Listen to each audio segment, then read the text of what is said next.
Hi guys. I hope you are all doing very well today. Oh my god, your guys' comments, your support, everything that you've done for that video is amazing. All the emails that I'm getting, people's stories, I am just so happy, so happy. So I wanted to go on about the opiate addiction. It's still a struggle every single day. I had a lot more to say in my head earlier that won't come out now. But, it's totally still a struggle every day. You can't say never, you'll never ever do it again, because there's always a chance that you're going to fall back on that. I was literally taking everything I could. Everything. I hurt so many people. I hurt a lot of people. The excuses I would muster up to get money for whatever pain pill I needed. It's terrible. The money I spent, the money, the work. I worked my ass off to fill that hole, that void with substance. So I'm extreme. I'm very extreme. I take one thing, one substance, and I go, there's no middle. Here's the substance like Vicodin or opiates. And there's no middle. I don't crash and I crashed and burned a lot. But it's like, okay, well this one didn't do, this one did not do what I wanted it to do. It's not working anymore, so you have to take more. So 2 a day, okay, 2 a day, those aren't working. So you have to take 3, get up to 4, get up to 5. You get up and you get up and you get up, and I was up to about probably 50 a day. Just regular Vicodin. And I wanted to blame, the doctors. I wanted to blame the dentists because it was so readily available. Because you can just go anywhere and say, I have a headache. Here's your prescription with 2 refills. Terrible. But I did. I hurt so many people. So many people in my life that I cared about, I loved. It was terrible. It was very terrible. Just bouncing from doctor to doctor and dentist to dentist to get those kind of pain pills it was terrible. So once they started not to work, I went stronger. I would go from Vicodin to Percocet to Norco to the Super Vicodin to Roxy's to Oxycontin, morphine, all of it. It's just a crazy experience for anybody that goes through opiate addiction. I have a very addictive personality, so I distance myself from that. You lose a lot of people, a lot of friends will fall away. The good ones stay, and they support you and they love you, even if you've hurt them. I'm just very blessed to have those people in my life still, after what we kind of went through together. And it was very, it was every day, every single day, I had to have opiates, Vicodin, something for pain, every single day. I could not function. I would just stay up, and it caused insomnia. It was just terrible. It was very terrible. I thought about rehab, and then I thought, something dinged, something went off when I finally came to the realization that I can be happy sober by myself. I can sit in the quiet and be alone with myself and not feel crazy. And I can do that now.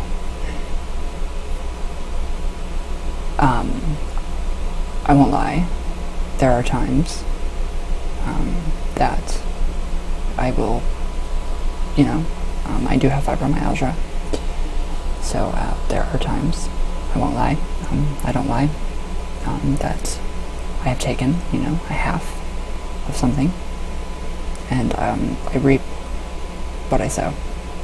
It's terrible afterwards, terrible.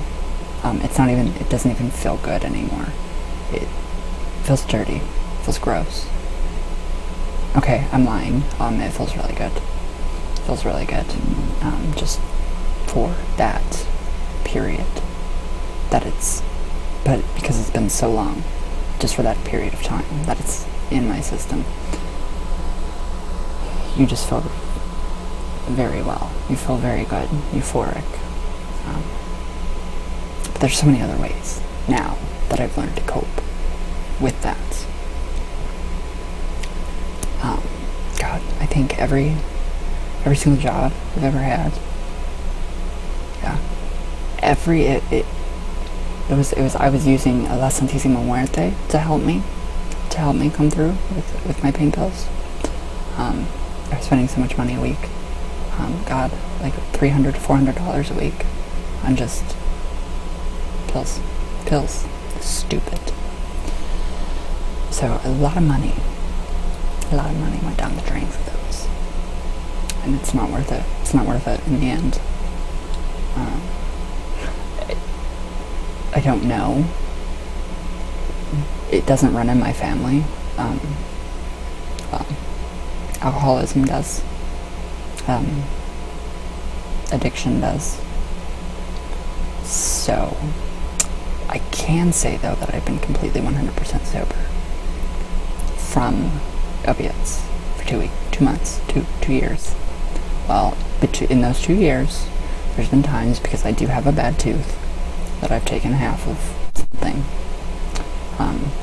But when I do get something, and they say it's, like tramadol, they say it was,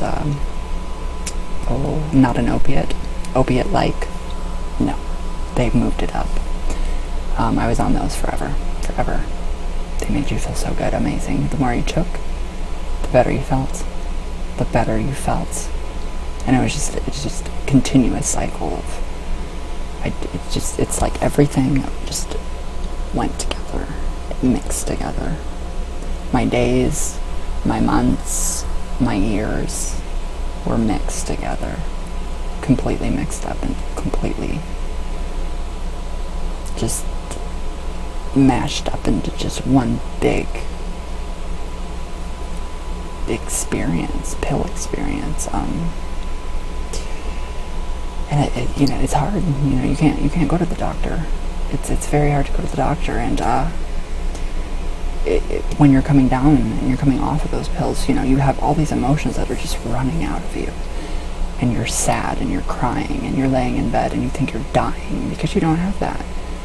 The endorphins in your brain, the dopamine has been released too much, and it depletes it. So it's very hard to build that back up. It takes 7 months for your biological system to get back in order. I still feel funny from tramadol. I really do.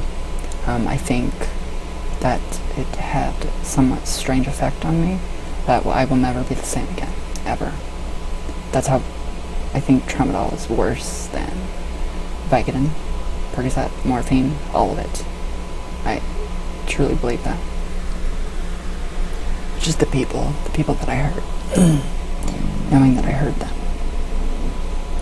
Terrible experience. My grandma's funeral, I think I had to take. Do you guys remember Darvocets? I think I took probably 4 Darvocets, and then 4 Vicodin, and a Percocet on top, all on top of one. All on top together, just to get through my grandma's funeral. And I know she has forgiven me, but I can just look back now and just see, everywhere I went, every job I had, there was always somebody to trigger me.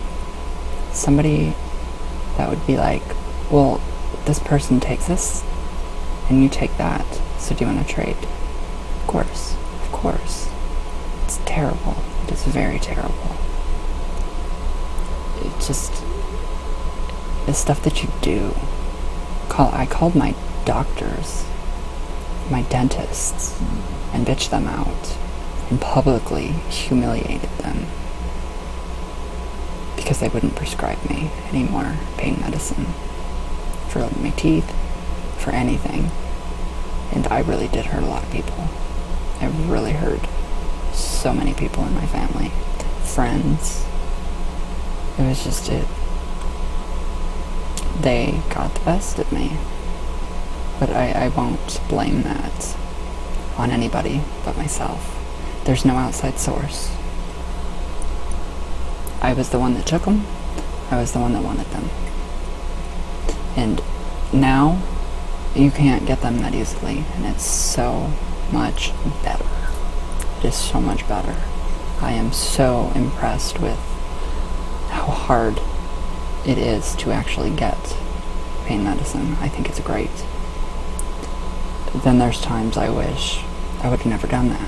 I would have never experienced that, because there are times that I do need it, and I can't. So it's very scary. Very scary. It's very scary to even go see the dentist, because you know that first in the back of your head, well, it's going to be just this one time. Nope. It's going to be extreme until it's over. And it's just, it's not worth it. It's not worth it. God. Just the stuff that you do to people. And my breaking point was with my ex.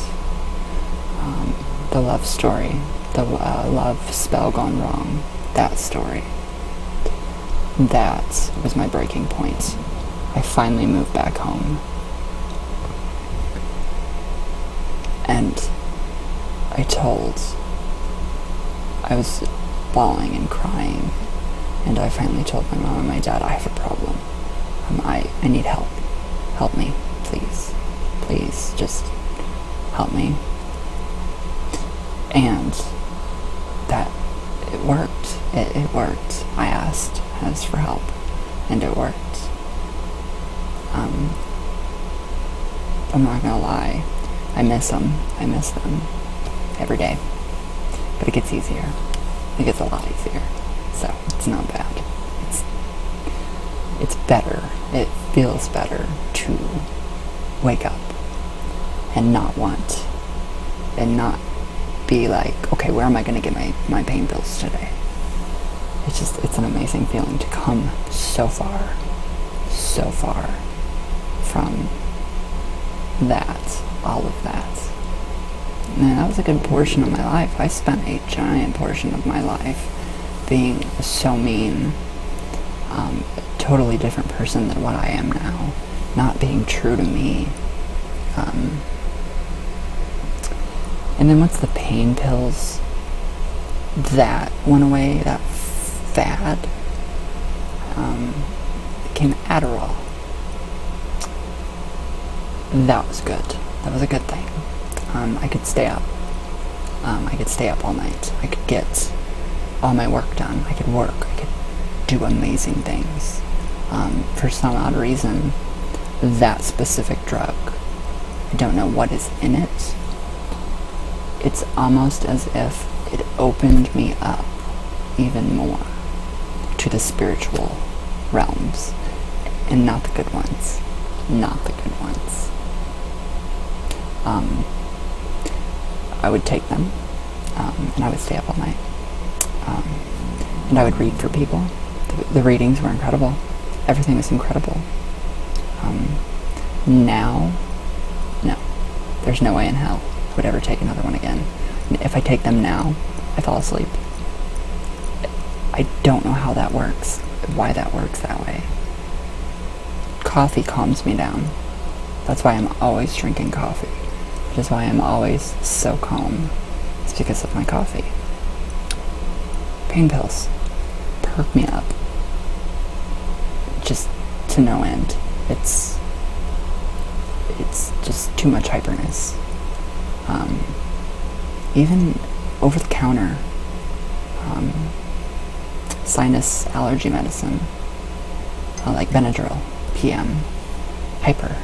I hate it, and I don't know why that does that.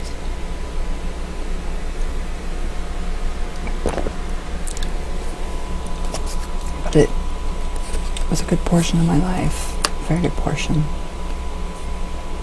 I had people around me. I had friends, lots of friends. I felt like a superstar. I did. It made me feel like a superstar. Everywhere I went, I felt like a superstar. I thought I looked amazing. I would look in the mirror and I would just see the most amazing person, and that was not me. That was not my true self. Now I can look in the mirror and see me and be happy with me. And I don't have to rely on those pills. I don't have to rely on substance, opiates, uppers and downers. I don't have to rely on those. And that it's just a very, very hard struggle for everybody, for a lot of people. A lot of it was from depression. A lot of it was from coming out. A lot of it was from, well, I see people around me doing it, so I'm going to do it too, just this once. Again. Just this one time. Again. Triggers are everywhere all the time. So I have my diversions. I was 16, and I didn't get ever addicted, but I did do methamphetamine when I was 16. Back then, I did not know what it was. No clue. I was told it was safe. It was, I didn't know what I was doing. I was only 16. My mind wasn't mature. I should have been more mature. So it started with, well, here, take a shotgun. Okay, so I tried a shotgun. Nothing. I felt nothing. And then it was foil. And that was terrible. It was terrible. It turned blood red. That should have been my first sign. Blood red. I'm smoking this chemical out of a tin foil with a pen in the dark out in the middle of nowhere. And then it finally kicked in. It kicked in. And I remember that night telling said person, this is the best thing in the entire world. I was up for probably 3 days. Terrible. I had to go to work. I was 16 and I was working. I had to go to work on that. I don't know how I'm alive. I don't know how I'm alive. I don't know how I have teeth. And healthy teeth. I don't know how my skin is intact. But I didn't do that for long. I did not do that for long. That was the gateway. That was my gateway drug to pain pills, downers, and then Adderall. And it's just not worth it. It's not worth it. It's terrible. And now all these people, I see all these people just, they're being put in jail. Some of them need it. I'm lucky. I'm very lucky that I didn't have to ever go through anything like that. Very blessed.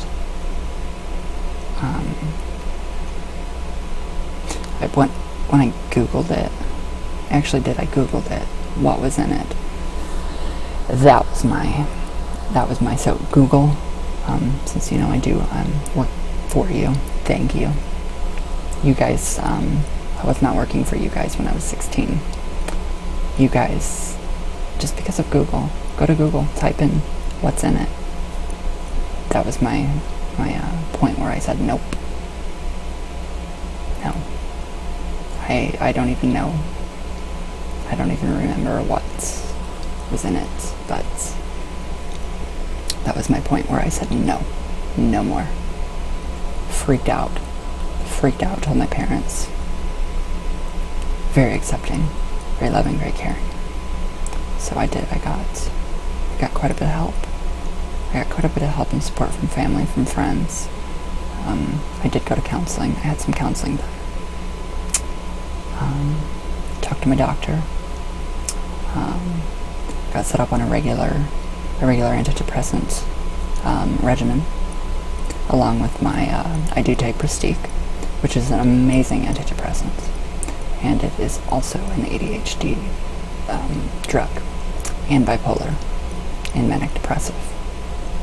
And then my Klonopin is also for, anxiety, social anxiety, agoraphobia. It was just a terrible, terrible time. That's what I mentioned to you guys. Listen to Voodoo Doll by Fergie. Her experiences, everything rang true. That was my story. I seen that in her. I seen myself there.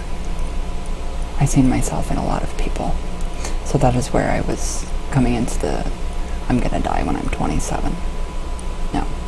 I am gonna live and enjoy life without any of these things. So I did. I told my mom and my dad what I did. I told them I wanted help.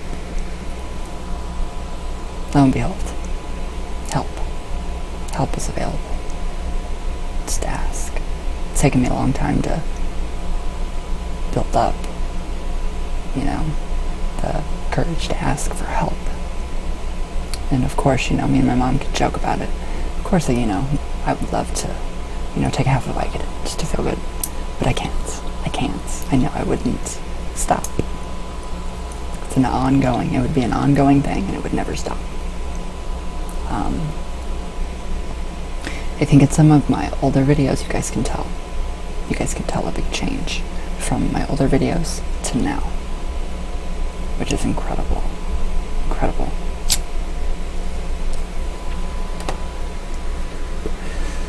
But you heard a lot of people. But that was my thing, my substance. It was, one wasn't good enough. It had to be more, bigger, fast, bigger, better, more. Nothing did it anymore. Nothing did it for me.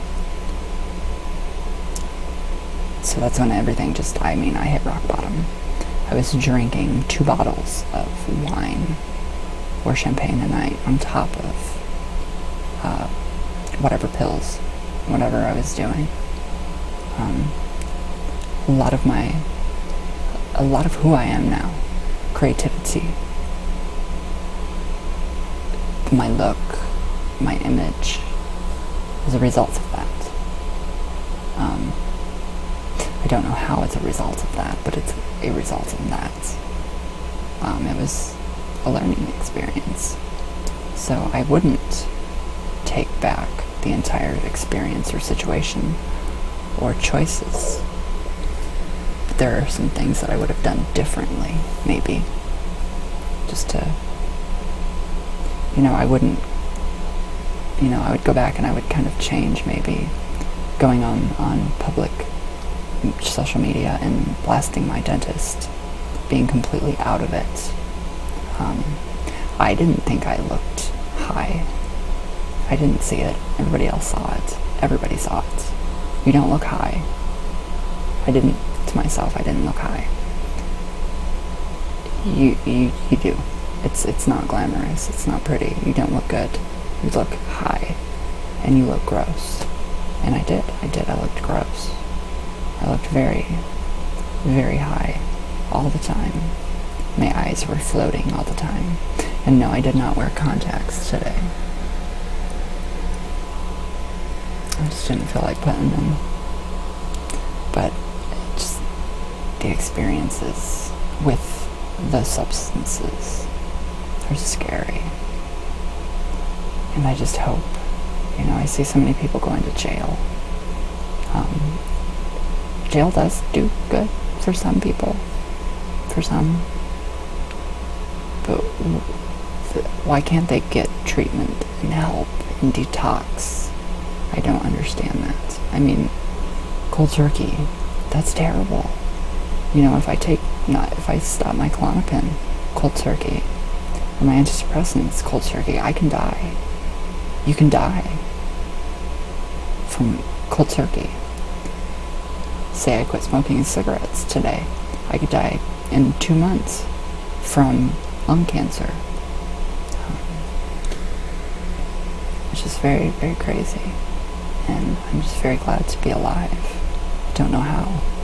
Honestly, I do not know how. What I've put in this body, I don't know how I'm here. Doctors and family, and love, and compassion, and understanding, and sharing is why I'm alive, why I'm here today. And it's incredible. It's incredible. Yeah, I would hurt a lot of people. The methamphetamine deal, I told said person I hated their guts because they wouldn't give me more. And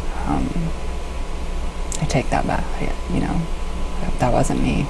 That was not me. It's a terrible, terrible experience.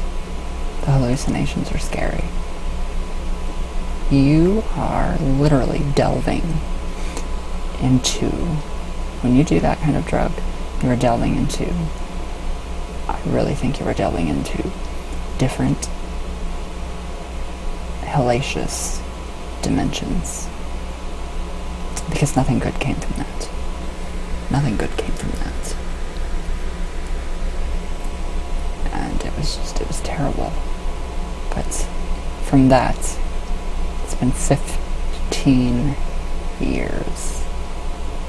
15 years since I have been clean of that. And it's awesome. It is amazing.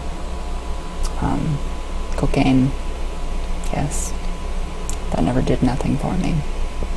It wasn't good enough. It wasn't strong enough. Acid, no. It wasn't good enough. It wasn't good enough. Mushrooms, wasn't good enough. Wasn't good enough. Pot, wasn't good enough. Didn't do a thing for me.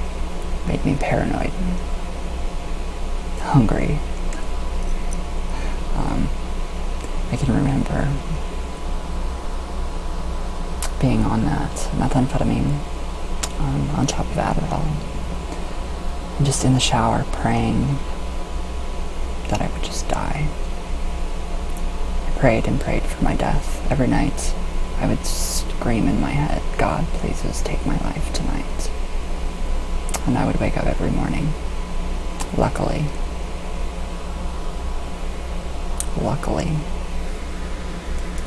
And in the shower, I remember vomiting blood.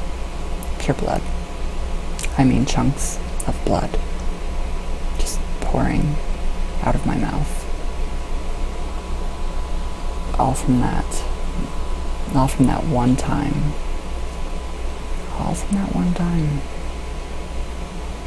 So you have to be careful who you trust, who you're with. Be aware of your surroundings. Be aware of who. Look for the signs, the enlarged pupils, the rapid talking, the sweating. Said person lied to me, told me that they were clean. I literally did a body search. And an empty pen, and I knew right away. I could feel the sweat, and I was pissed. But you can't help other people. You can only help yourself. And you can only help other people through your own story and overcoming your own battles and demons. But within that period, I created.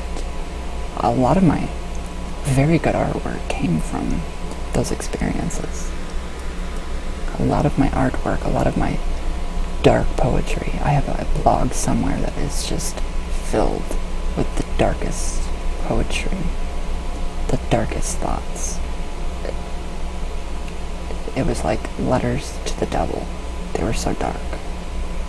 And I invited that into my life. But it's gone. It's gone. I'll never say I'll never do it again, but I won't. That's my promise to myself, that I'll never do that again. I'll never go down that road again. And it's sad to see such young kids in jail, in prison, for that. I want to see help. I want to see people getting help and rehab and detox and love. And we use those things to fill a void. And there's other things to fill that void. Find a passion. Find your love for anything besides drugs. They're not worth it.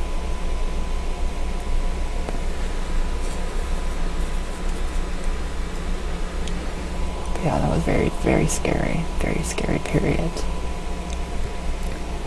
The 4th of July, when I was 16.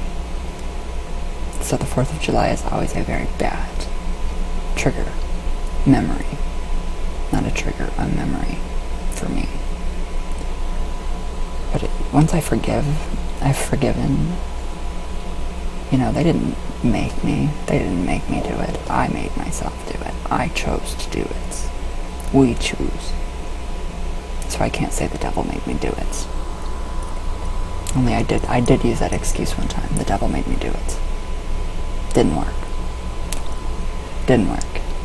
Don't be blaming your own actions on other silly stories.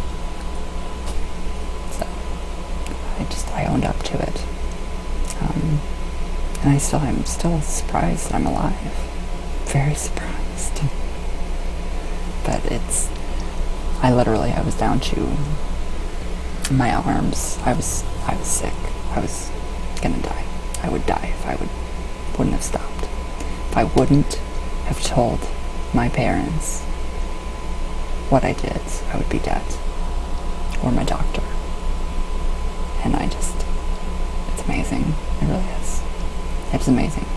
And Google, just for showing what it's made out of, that made me stop. So, Google, I love you. I love you to death, Google. You're very amazing. Very, very amazing. Very amazing company to work for. Honored. And the support that you guys give. It's amazing. It really is. But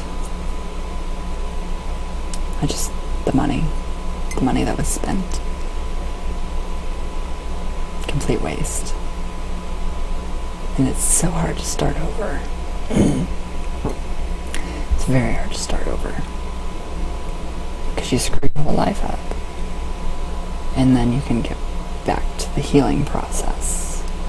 And when you start to heal, and you start to transform those negative demons into daemons, and see the beauty in life, it's incredible. That is incredible. I know I've hurt so many people. And I regret that. I'm not a hurtful person. I don't intentionally make it a point to hurt people. I want to help people. And I'm just very glad, that those people hopefully have forgiven me. If they haven't, I forgive them. I forgive myself.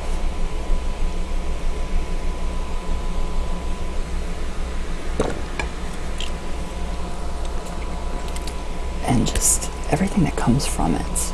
When you finally see that light and that spark goes off, and then you can really realize who you are, find yourself. It would be amazing. Creativity, passion, inspiration. It's amazing. Art. That's me. So I am a product of everything that I've done, and I came out alive. Very much. I had an amazing support system, amazing friends that helped. A lot of people helped me. A lot. One of my cousins was there for me. Even though we don't talk much, I just give all my love to you because you were strong and you were there for me. You stuck up for me. You had my back, always.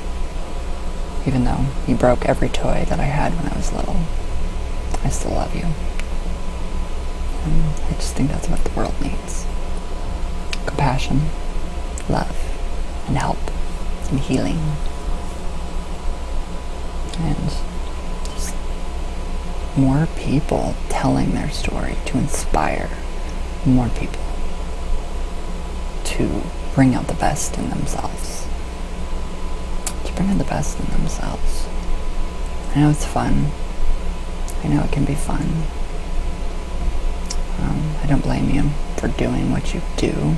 I don't blame anybody for trying. My own child, if I ever have a child, my child will go into, if they want to experiment, they're going to experiment with me. I won't do it, but they're going to know everything, the repercussions, everything. They're going to know what they're going into. If I ever find out my child would do it behind my back, I would beat their ass. And that's love. That's love. So, that's part more of my story. A bit deeper, a lot deeper. So, nobody can take the piss out of you if you tell the truth and you don't lie. So, that is my story for today. My part 2. This can go on. This could probably go on for quite a long time because I have so much to tell. I have so many more people that I want to touch and inspire. And just the comments, the one comment about how much that you looked up to me made me literally cry. I read that and I cried. It was just so amazing. It's amazing to feel again, to feel that love. And I love you all. You're amazing, amazing human beings. I never expected this channel to get this big. I want to be more active. I'm very much into anti-bullying, very active in the LGBT community, obviously. There's so many other sources of creativity besides drugs. Painting, drawing, the Ouija, collecting Ouija items, making jewelry, making candles. Find your passion. Find your passion inside of yourself. And don't ever let anybody ever tell you that you can't do what you're dreaming, that your dream is somehow disenfranchised. Don't ever let anybody tell you that. Because I know from personal experience that you can make your dream a reality. And I'm slowly but surely making my dreams become a reality. I have a long way to go, very long way. And so hopefully I have all of you amazing people with me still to share and experience new things and share more stories, share our artwork, share our passions and our fears. And I'm still a very insecure person, very insecure. So I won't lie, I can't. I'm a babbling truth babbler. I don't know. But that's why Mackenzie Phillips' story rang so true to me. She inspired me. You inspired me very much. Very much so. So thank you for inspiring me with your story. You are starting the ripple effect. Here's my story, your story.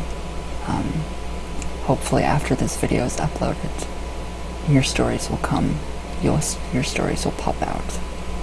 And write your story down. Always write your story down. Always write it down. Your experiences. Make it a point to write them down. Because in the end, you're either going to have a very good laugh, or you're just not going to read it. But it's your story. And you can change everything in it. And it's amazing when it does change. So, that's it for today. I have gone into too much for right now. So, I love you guys very much. The comments are incredible. The support, the love, the compassion, the acceptance.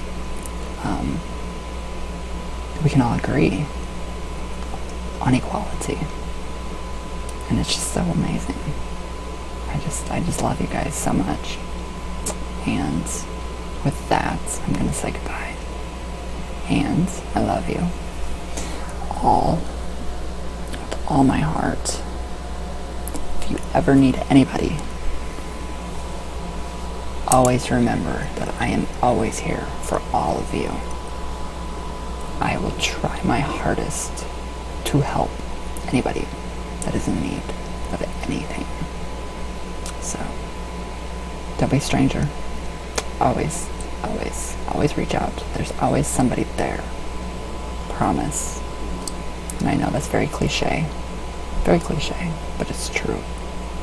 So, alright guys, I love you all so much, and thank you for subscribing, thank you for watching and listening, taking the time out of your day to listen to my story. It's so humbling. So I love you very much, and thank you guys.